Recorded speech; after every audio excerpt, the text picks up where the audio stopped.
How can I fix my work habits, productivity, time management, focus, etc.?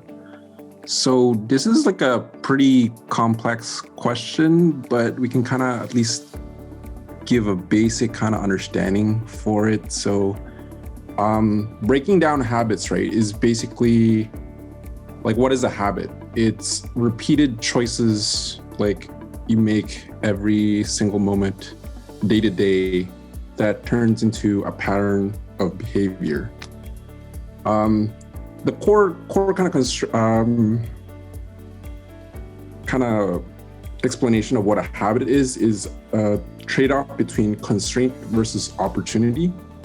So like, let's say every day you have certain constraints of what do you do every day, every month, every year, right? So there's cultural constraints like celebrating anniversaries, birthdays.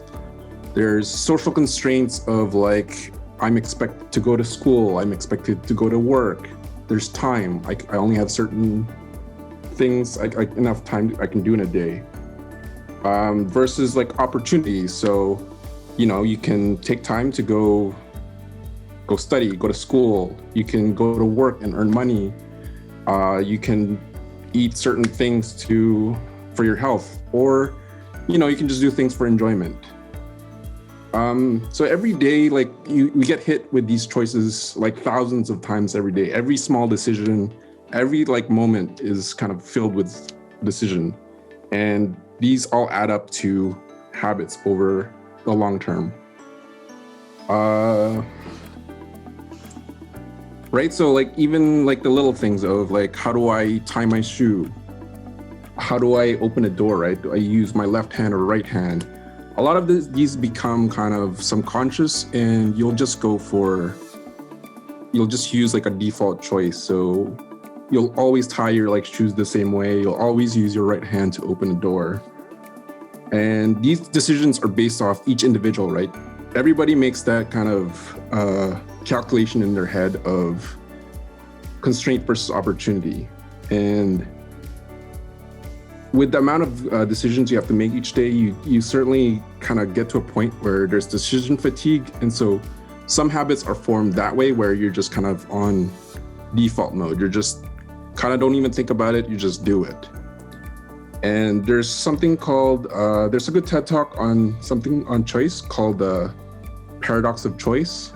So let's say if you go to a supermarket, if you like, let's say, one of the primary examples is if you like options for flavors, right? So the example was like, if you like ketchup, and if you didn't have a choice, right, you had only one type of ketchup.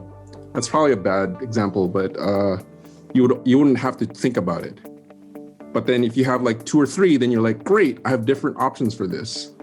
But then when like people are given to have like 20 plus choices, then you get something called like choice paralysis, because then you're like, I have too many options, I don't know what to get. And then this becomes a breakdown of like, I don't even want to think about it. So if you're like, the question you made earlier about trying to buy a computer, right? So there's so many different kind of options that you had, then you're like, I don't know what to choose anymore. You just kind of freeze, right? There's a certain reason why like companies like Apple they give you certain options, but not everything is customizable. They give you like a limited amount, but you still have choice. So these are like kind of strategies of helping people make decisions without overwhelming them. So just a few strategies. So they're mostly all kind of psychological. So like we were saying, constraints versus opportunity. One way to change your habits is kind of understanding different opportunities. So let's say if you try to educate yourself on what I can eat to, make me feel better, then you kind of learn of like, what kind of foods should I eat to kind of, make my body perform better, feel better. And so that kind of changes your habits of what kind of food do I eat. We already kind of talked about limiting choice.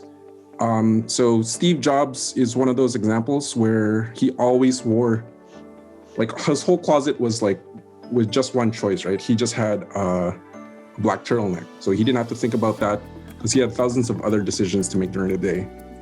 Barack Obama had a whole thing about, he had a choice of what color tie do I wear, brown or blue?